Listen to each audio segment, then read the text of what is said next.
Capítulo 4. El proceso de individuación.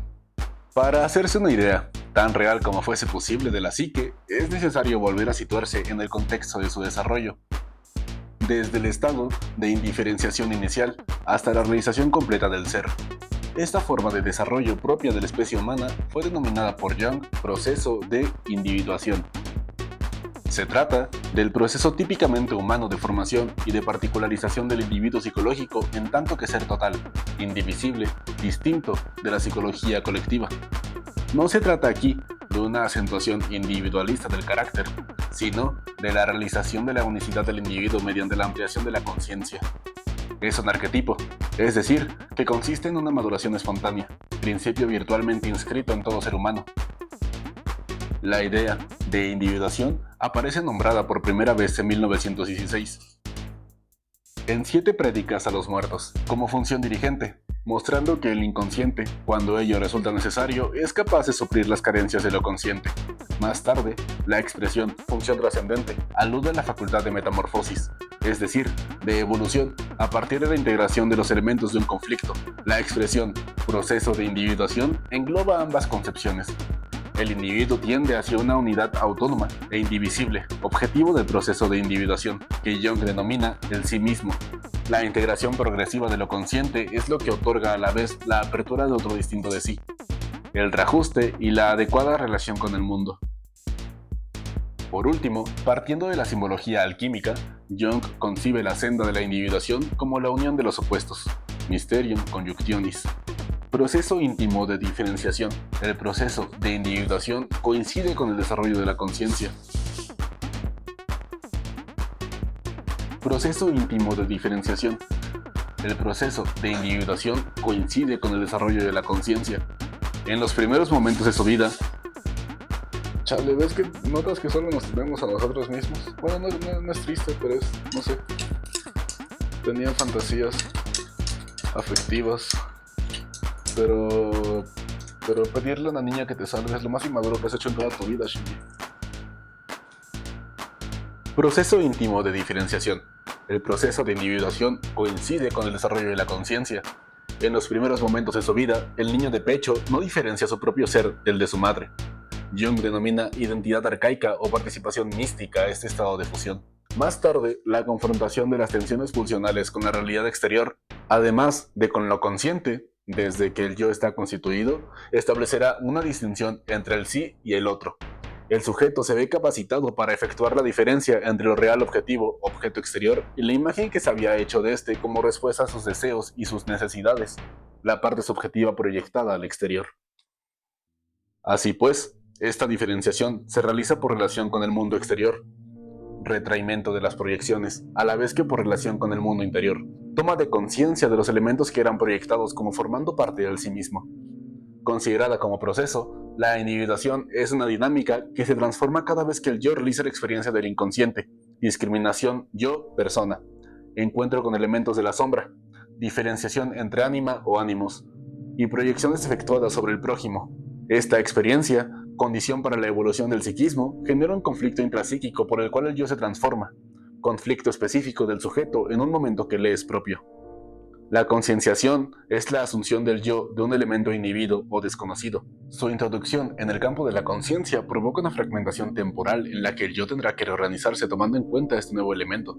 Ahora bien, si un elemento ha permanecido fuera de lo consciente, ello se deberá a que la mayor parte del tiempo se oponía a otro elemento ya integrado en el yo. La reintegración del elemento inhibido genera un conflicto intrapsíquico que encontrará naturalmente su desenlace en la conjunción de los opuestos a través de una resolución inesperada, en la cual los factores incompatibles armonizan entre sí, manteniendo sus particularidades. Esta solución, señal de la originalidad creadora del psiquismo en su totalidad, es conocida como tercer término. Se presenta bajo la forma de una imagen, un pensamiento repentino, un acontecimiento, un encuentro, siempre acompañada de una intensidad emocional particular. Se reconoce aquí la tarea de la función trascendente. Ella es la que otorga todo su valor simbólico de transformación a la manifestación. Pero esta transformación no podrá efectuarse sino a partir de un trabajo de elaboración alrededor del símbolo, para entrar en contacto con todos los posibles de los que éste es portador. Para ello, Jung propone la imaginación activa. Esta imaginación libre, espontánea y creadora consiste en dejar que una emoción adquiera forma con el fin de que el yo consciente pueda relacionarse con ella a través de todo tipo de medios espontáneos de expresión: relato, escritura, dibujo, pintura, modelado, danza, juego. Su principal característica consiste en movilizar el ser en su totalidad. Esta experiencia corporal ineludible es lo que lo constituye y le otorga su posición como sujeto. En esta ligación emocional con el mundo interior es donde se anudan las bases de la relación con el entorno. Para permitir la superación de los antagonismos, la imaginación activa ha de salir necesariamente de los límites de la intelectualidad. Se trata aquí no de una actitud puramente pasiva de receptividad de imágenes, sino de un real poder de creación. Se procura dejar actuar a la naturaleza, interviniendo después el espíritu para la comprensión del simbolismo de las imágenes, además de para su integración en el yo consciente mediante la expresión de las palabras. La disminución de las proyecciones y la toma de conciencia implican el reconocimiento cada vez más claro de los límites de la personalidad. Verga, sí. Chale.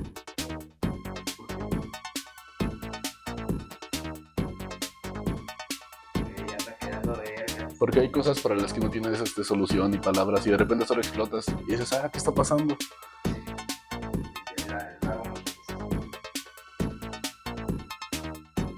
La disminución de las proyecciones y la toma de conciencia implican el reconocimiento cada vez más claro de los límites de la personalidad. La noción de sacrificio conduce a la aceptación de la separación, del duelo, de la castración, que adquieren todo su sentido en el proceso de transformación hacia la extensión de la personalidad. Reconocer y desechar una proyección tiene como efecto inmediato un sentimiento de vacío, el desencanto y la pérdida de lo maravilloso. En un segundo momento, la energía retorna al yo y otorga un sentimiento de anclaje y de integridad. El yo y sus acompañantes. La noción de individuación presupone por parte del yo, centro de la conciencia, el reconocimiento de un centro inconsciente de la personalidad, el sí mismo, principio de totalidad, en cuyo seno tiene lugar la confrontación de los opuestos, consciente, inconsciente, yo, no yo, individual, colectivo. El encuentro con el mismo jamás se produce de manera directa, sino que se puede experimentar como el surgimiento de un eje interior, convicción profunda de hallarse en la senda adecuada para nosotros, una línea de vida que guía y justifica nuestras elecciones y nuestras orientaciones. Para poder acceder a esta intuición de totalidad, el desarrollo del yo actúa mediante una serie infinita de confrontaciones con el inconsciente, bajo forma de diferentes instancias denominadas acompañantes del yo. Estos son las representaciones del inconsciente a la vez que los mediadores entre el yo y el inconsciente. Son figuras tanto colectivas como individuales, que constituyen arquetipos. Sin embargo, las formas a través de las que acceden a la conciencia son representaciones individuales infinitamente variadas.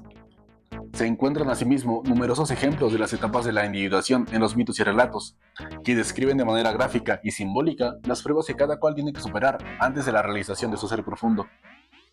Pero para poder comprometerse en esta vía de confrontación, el yo debe ante todo afirmar su identidad en su relación con el mundo y consigo mismo, a diferenciarse de su función social y de sus distintos roles, es decir, cuando el yo se desidentifica de la persona, el devenir psíquico del individuo puede volverse hacia su realización. No se trata de hacer desaparecer la máscara, ya que es esta la que posibilita la comunicación con el mundo y la adaptación social, preservando el ser profundo, sino de distinguir la realidad del yo de lo que deja entrever.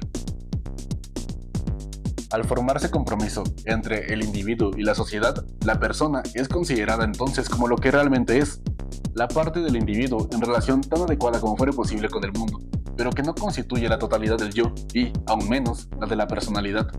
Cuando el yo se vuelve hacia el inconsciente para encontrarlo, sus primeros interlocutores son los contenidos de la sombra. Esta confrontación suele ser muy perturbadora. Uno se encuentra ante todo tipo de tendencias personales totalmente ignoradas en sí mismo, pero que con frecuencia nos chocan en otro. Y cuanto más nos negamos a reconocer que forman parte de nosotros, más nos chocan. Esta confrontación suele ser muy perturbadora. Se trata, por lo general, de todo lo que uno considera que hay que ocultar porque supone faltas, errores, debilidades, deseos incompatibles con la realidad exterior o la moral. Cada cual encuentra aquí lo que representa para él el mal y lo que está más o menos relacionado con la persona. En la confrontación con el mundo exterior, el encuentro de la sombra puede efectuarse por diferentes sesgos. Todo lo que nos toca profundamente, nos choca, nos atrae o nos interpela cuando la situación no nos concierne directamente. hace referencia a una tendencia inconsciente del mismo orden, tal como el lado insoportable de las imperfecciones del otro nos relaciona con nuestras propias imperfecciones inhibidas. Puede asimismo tratarse de reacciones impulsivas e incontroladas, que no son advertidas sino después de haberse producido. Actos fallidos, lapsus, olvidos, observaciones injuriosas, decisiones equivocadas o malos reflejos, acciones irreflexivas contrarias a nuestro sentido moral o a nuestro comportamiento habitual. Dr. Jekyll y Mr. Hyde. Como la canción de Cuarteto, ¿no? Como una canción de Andy Chango. Estas manifestaciones son tanto más chocantes cuanto que uno ignoraba totalmente la existencia en nosotros de tales sentimientos o de tales tendencias. La concienciación consiste en retomar para uno mismo lo que había sido injustamente atribuido a otro. En la confrontación con el mundo interior, la sombra se manifiesta en los sueños y las fantasmas. En la confrontación con el mundo interior, la sombra se manifiesta en los sueños y los fantasmas de una manera simbólica propia de cada cual. En su forma más evolucionada, la sombra aparece a través de un personaje humano del mismo sexo que el que sueña y que es el actor principal del guión. Este personaje no constituye el ser complementario ni el doble narcisista del yo consciente, ni su opuesto, sino más bien lo que le falta a cada personalidad. Sus características resultarán tanto más acentuadas cuanto más rígido se mantenga lo consciente en una actitud dada. La sombra de una persona muy agresiva suele estar teñida de dulzura y de ternura. A la inversa, alguien muy comedido en cuanto a comportamientos y con palabras siempre medidas puede tener una sombra muy violenta. Pero antes de que la representación de la sombra sea tan clara, se suele expresar la angustia de la confrontación. Se advierte entonces la aparición de cataclismos, maremotos, erupciones volcánicas, terremotos, guerras y batallas, animales inquietantes en mayor o menor grado, saurios, reptiles o míticos, dragones, monstruos, de los que el sujeto tiene que protegerse para no perecer. No son estas directamente manifestaciones de la sombra, sino la expresión inconsciente del terror que puede provocar la eventualidad o la cercanía ineluctable de la confrontación. También pueden resultar evocados los diferentes momentos de la confrontación con la sombra. Las imágenes se confunden a menudo con las de nuestros relatos de la infancia. Lucha contra el dragón o contra cualquier otra manifestación del mal. Pruebas iniciáticas. Aun cuando aparezca con frecuencia en los sueños y los fantasmas en forma de lucha o de batalla, el destino de la sombra no consiste en ser vencida, sino aceptada tal como es, e integrada. Ella no incluye solamente los contenidos inhibidos y los temas que nos avergüenzan, sino también todos los posibles de la realización personal. La sombra es la personificación de todo lo que el sujeto rehúsa reconocer o admitir en sí. Se mezclan en ella las tendencias inhibidas debido a su conciencia moral, las elecciones por las que ha optado en su vida o en las circunstancias de su existencia, así como las fuerzas vitales más preciosas que no han podido o no han tenido ocasión de acceder a la conciencia. Están aquí todas las posibilidades del sujeto, lo que habría podido elegir o ser, pero que no ha vivido hasta el presente. Estas potencialidades forman parte de los aspectos personales, cualidades y atributos propios de la persona, y colectivos, las posibilidades humanas de desarrollo de la psique. Su integración es necesaria para el proceso de ampliación de la conciencia, pero con suma frecuencia se presentan de tal forma que al individuo le resulta difícil sumarlas a su vida sin antes perder el sentimiento de su unidad.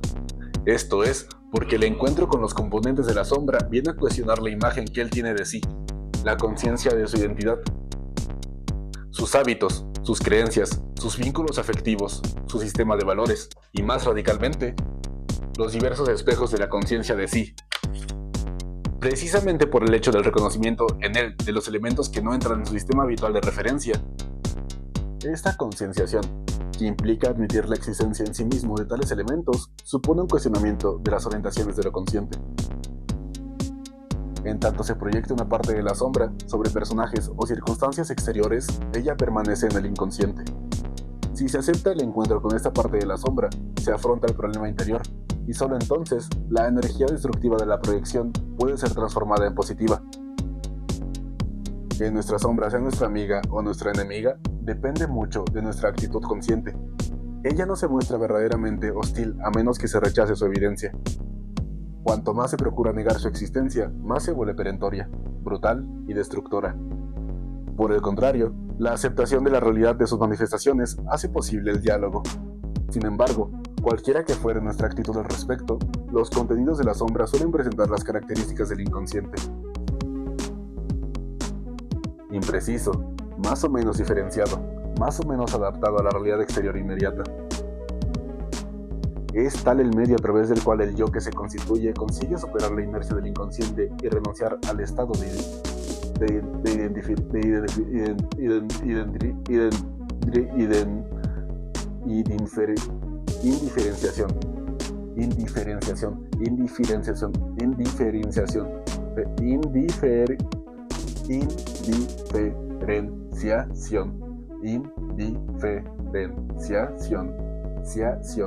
indiferenciación.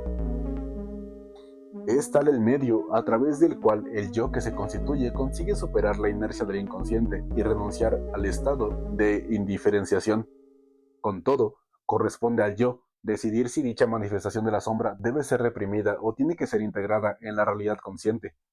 Esto no puede efectuarse a no ser que el yo renuncie a la ilusión de su poder de dominio y de decisión, para aceptar que debe dejar expandirse algo que parece negativo, pero que no lo es en realidad, a partir del momento en que se le permite existir. Es este un problema esencialmente individual, dependiendo su resolución de la ética de cada cual. La integración de la sombra comienza mediante la dinámica del sí mismo, que tiende a contrarrestar la unilateralidad de lo consciente, gracias a que entra en relación con lo que se hallaba afuera. Es esta la condición sine qua non de realización del psiquismo y de constitución del sujeto, que pasa necesariamente por la concienciación de elementos que no forman parte del yo. El conflicto intrapsíquico que se crea así en el seno del yo encontrará su solución en la conjunción de los opuestos.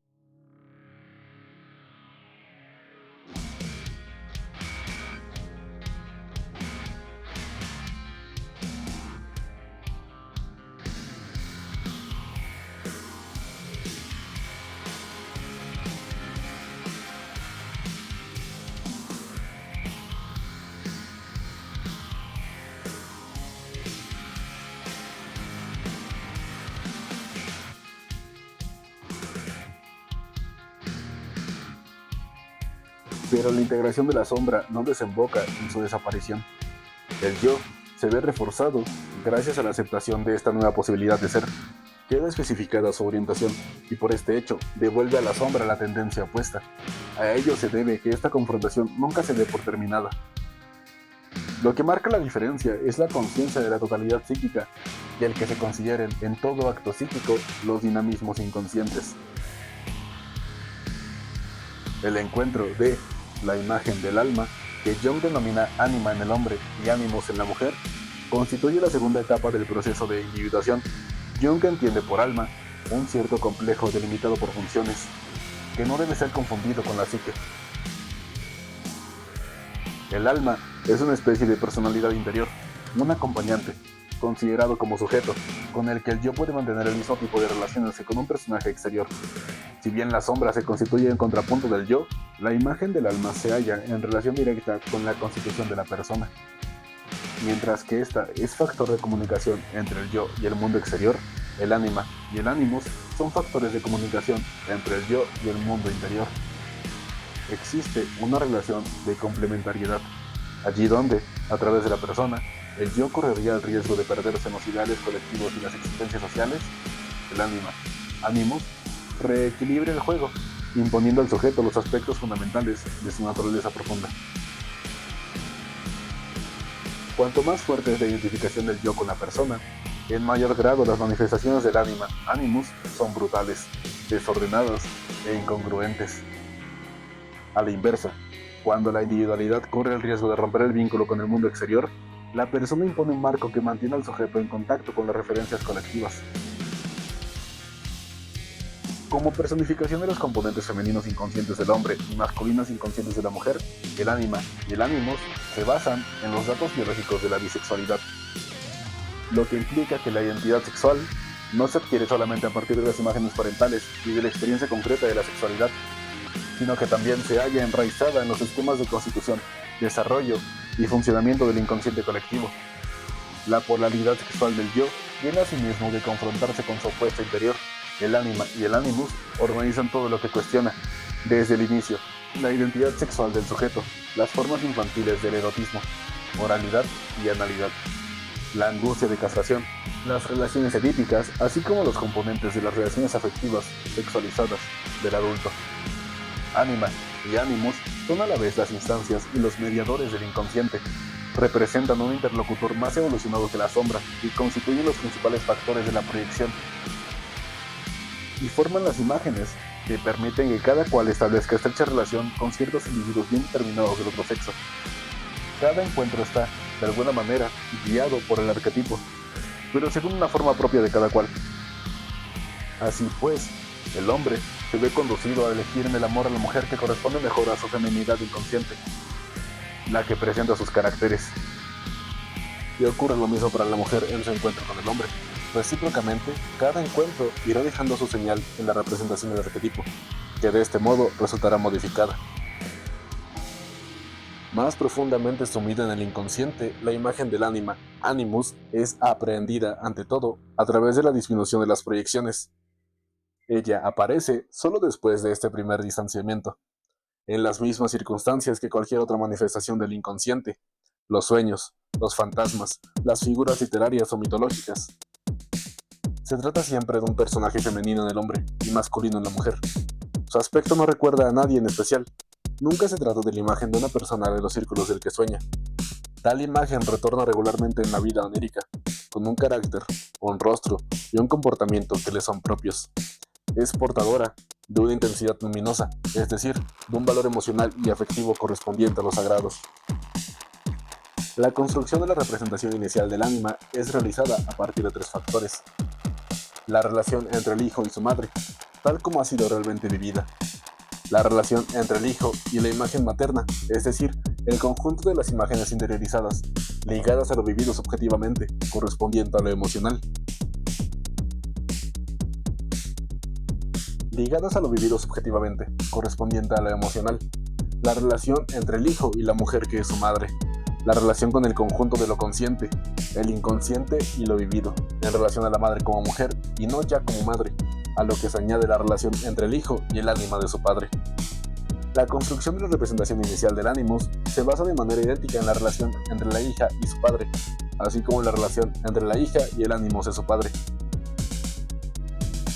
De este modo, el padre y la madre en su realidad inmediata no se hallan en el origen de la diferenciación sexual, sino que otorgan una figura individual y única a unos esquemas ya existentes contenidos del inconsciente colectivo. La triangulación edípica no se entiende más que teniendo en cuenta la masculinidad inconsciente de la madre y la feminidad inconsciente del padre. En el seno de esta matriz arquetípica, debido a la importancia de lo vivido subjetivamente y a las relaciones del inconscientes, dos niños de igual sexo que tuvieron los mismos padres no poseerán la misma representación. Esta representación inicial habrá de constituir la matriz de las primeras fijaciones afectivas. Más tarde, todos los encuentros femeninos o masculinos, del tipo que fueren, van a modificarla y, en consecuencia, modificarán el tipo de personajes del otro sexo que cada cual es susceptible de encontrar. Esto es lo que constituye esa facultad de evolución y de transformación que todo ser humano posee en sí. Si bien, hasta el momento, hemos situado en paralelo ánima y ánimus, conviene ya diferenciarlos. Cada una de estas imágenes del alma posee sus características propias, con aspectos negativos y aspectos positivos, y con funciones particulares en cada tipo de psiquismo.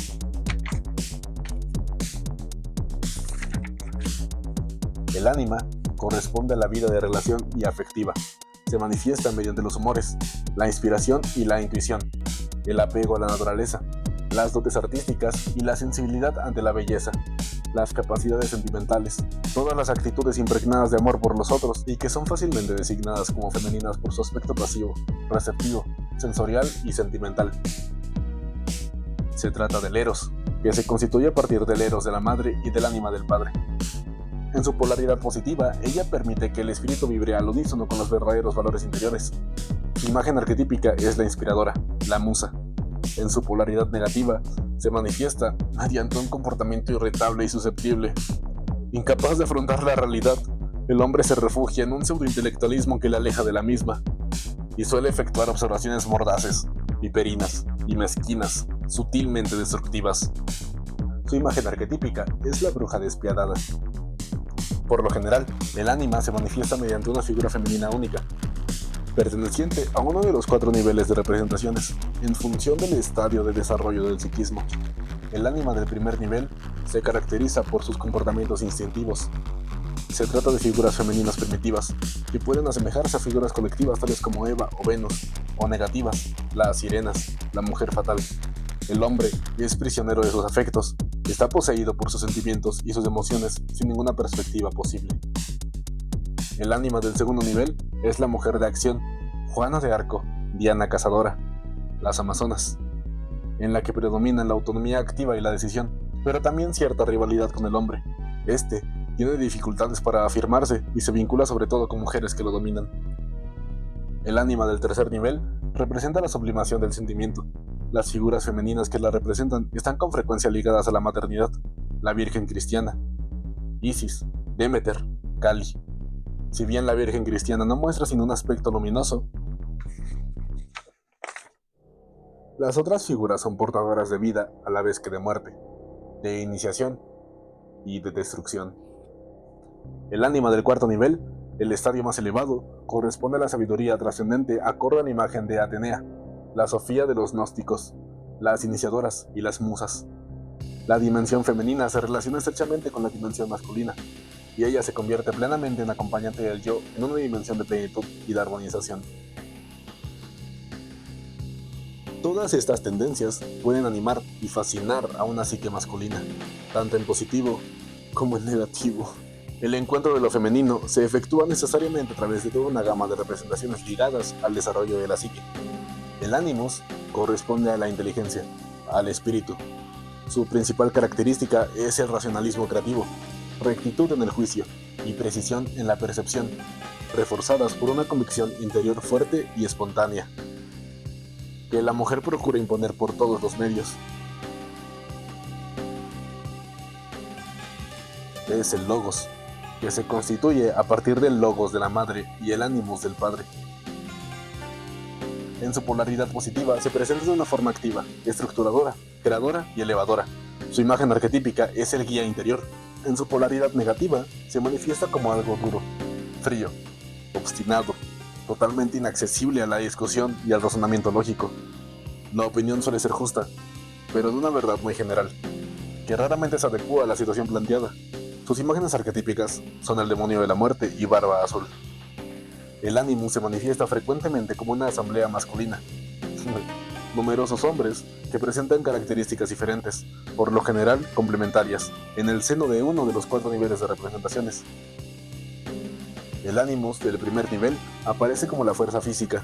Es el hombre primitivo, que puede representarse según el modelo de figuras colectivas tales como el atleta, Tarzán o Dioniso.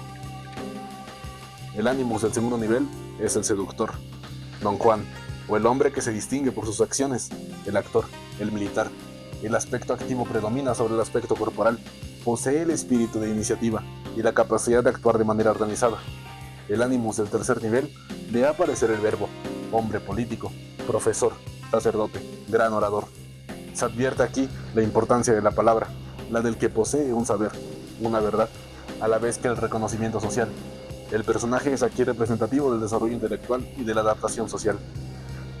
El ánimos del cuarto nivel es la encarnación del pensamiento, cualquier figura de sabio, el mago Merlín, por ejemplo. En este estadio, al igual que el ánima, constituye el mediador de la experiencia espiritual, personal e íntima, que otorga un sentido nuevo a la vida. Del mismo modo que para el hombre ante su ánima, la evolución de la mujer se realiza mediante la exploración de toda su dimensión masculina inconsciente, por medio de las representaciones que se modifican conforme a su propio desarrollo. Cuanto más inconscientes son las tendencias del ánima o del ánimus, más poseen al yo e influyen en todas las relaciones con el otro. Así, tal hombre suele vincularse con el mismo tipo de mujer y tal mujer con el mismo tipo de hombre, a pesar de los sinceros esfuerzos para cambiar de esquema. Se trata de un vínculo de fascinación que, si bien posibilita la relación con un compañero del otro sexo, la mantiene en cierta confusión entre el ánima y la mujer de la realidad, y entre el ánimos y el hombre de la realidad. Esto explica gran número de desilusiones y de decepciones, especialmente cuando la realidad cotidiana le gana a la partida lo que era proyectado en el seno de la pareja, del ánima del hombre y del ánimos de la mujer. En la mayoría de los casos, cada cual acusa al otro de haber cambiado o de haber disimulado su verdadera naturaleza. Se plantea entonces una relación de proyecciones recíprocas que puede volverse muy conflictiva. Por el contrario, si cada cual tiene la valentía de superar su decepción para retomar por su cuenta los elementos proyectados, la pareja puede volver a empezar sobre nuevas bases. El encuentro con su sombra obliga a la mujer a tomar distancia con respecto a sus ánimos. Antes bien, lo que conduce al hombre a abrirse al ánima es la toma de conciencia de la influencia de su persona.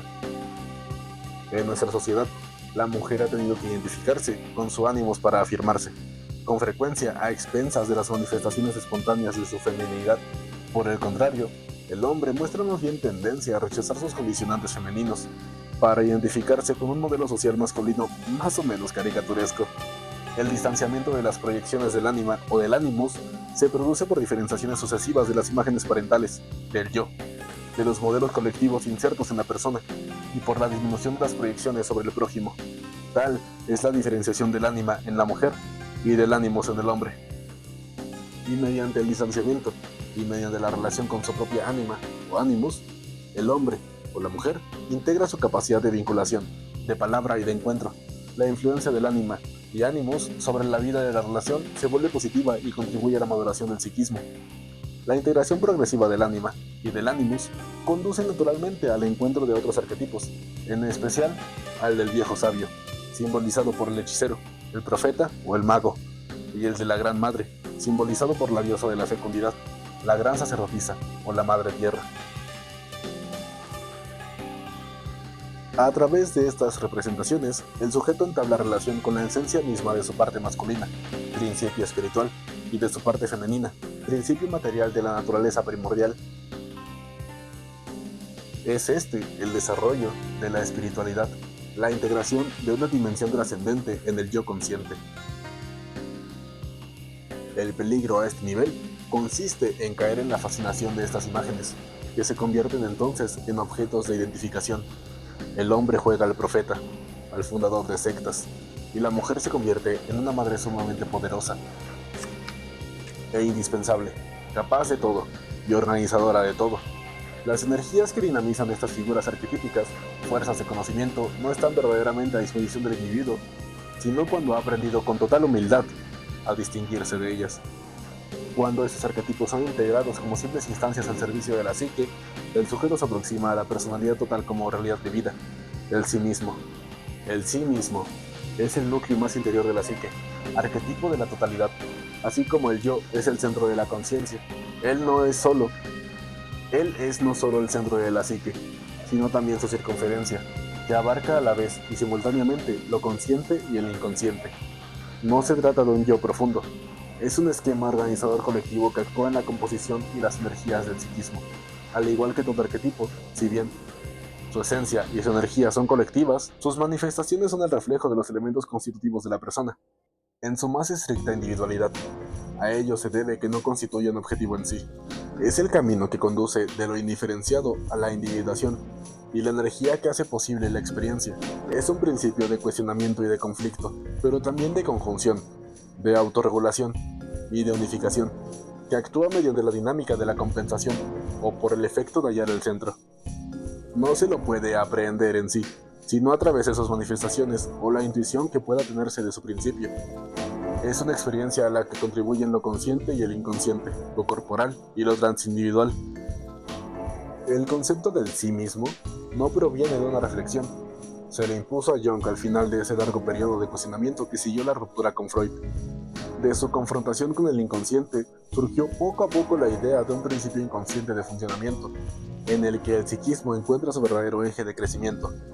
Esta realidad inesperada otorgó orden y sentido a la prueba a la que él se había comprometido. Durante las épocas de imaginación activa, se impuso, en especial, realizar mandalas, dibujos o pinturas en las que múltiples figuras se corresponden simétricamente alrededor de un centro, según el esquema general de un cuadrado inscrito en un círculo. Observó luego este mismo imperativo en algunos pacientes suyos, y la prosecución de sus estudios le puso en contacto con experiencias similares, tanto individualmente como en numerosas prácticas religiosas y espirituales, en formas y términos diferentes. En la tradición tibetana, de la cual procede, el mandala es empleado para dar una imagen de la divinidad y para concentrar el espíritu en la meditación. En la práctica analítica, durante un periodo de confrontación con el inconsciente, aparece como un símbolo de orden que conduce a una reorientación psíquica. En esto es símbolo del sí mismo. Múltiples imágenes pueden aludir a la activación del sí mismo, evocando con suma frecuencia un aspecto específico. Además del mandala, el círculo, por referencia a la integridad natural, y el cuadrado, por referencia a la concienciación de esta integridad, son sus principales representaciones. Pero es posible asimismo encontrarlo a través de una figura humana o de esencia divina. En general, toda figura de iniciador, de guía o de consejero, panteón de las diversas mitologías o de las religiones politeístas, de hombre cósmico, ser humano a veces de aspecto gigantesco, que abarca y contiene el cosmos. Adán, Buda, el Cristo, el Hijo Divino, representante del sí mismo, en sus potenciales naturales y espontáneos, y actuando de manera salvadora. Y puede también ser una forma animal, que evoca su naturaleza instintiva y sus relaciones con el medio, o una forma mineral, la piedra que representa su indestructibilidad y su permanencia, el cristal o el diamante, en relación con la pureza propia de la unión de los contrarios, de la materia y del espíritu. Imágenes tomadas de diferentes tradiciones hacen también referencia a la totalidad psíquica, la flor de oro, la rosa mística, el santo grial, el Tao. Pero no nos equivoquemos. Estas imágenes, cuando surgen, no son de obligatoria referencia al sí mismo. De igual modo, no son el sí mismo. Si aparecen cuando el psiquismo expresa del conflicto, lo están haciendo en un contexto cargado de una intensidad luminosa, y no hacen más que permitir comprender que la solución está cerca. Ahora bien, es más frecuente que el sujeto establezca contacto con la idea del sí mismo en el seno de una experiencia que le hace sentir su dualismo. Puede tratarse de la percepción de un eje interior, sentimiento de percibir en sí una línea de vida que guía y justifica nuestras elecciones y nuestras orientaciones. Y puede tratarse también, en un momento de gracia, del sentimiento de ser en una relación apropiada con nosotros. Todavía más sorprendente, el sí mismo puede manifestar su presencia en correspondencias inesperadas de acontecimientos, coincidencias en el tiempo y en el espacio. Es una simultaneidad de acontecimientos con significación idéntica en la psique y en los fenómenos exteriores, sin ningún vínculo de causalidad aparente. A estas coincidencias exageradas y cargadas de sentido, yo las denomino sincronicidad, como referencia a un principio unitario del ser, que lo trasciende, reuniendo en una misma experiencia. Lo voy a servirte. Como referencia a un principio unitario del ser, que lo trasciende, reuniendo en una misma experiencia lo consciente y el inconsciente, lo luminoso y lo tenebroso, el mundo exterior y el mundo interior. El principio de sincronicidad constituye de alguna manera un principio de orden acausal, que se situaría junto al principio de causalidad, impotente para describir determinados fenómenos de la naturaleza, lo que vuelve a cuestionar a sí mismo todo lo que corresponde al azar, ya que estos fenómenos de sincronicidad hacen referencia a la supuesta existencia de un sentido, de un orden en la naturaleza. Si bien el sí mismo es una realidad que se impone a lo consciente, Jung, con todo, nos pone en guardia para no alimentar la esperanza de poseer alguna vez una conciencia del mismo siquiera aproximada.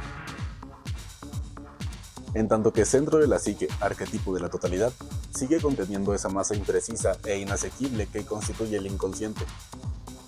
No obstante, y hacia esto tiende el proceso de individuación, es posible intentar otorgar un sitio a la realidad viviente del sí mismo. Esto exige un esfuerzo constante de atención, para procurar vivir simultáneamente en dos planos.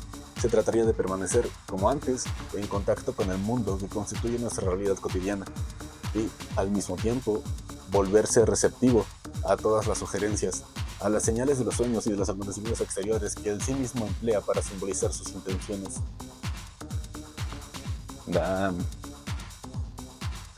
A las señales de los sueños y de los acontecimientos exteriores que él sí mismo emplea para simbolizar sus intenciones.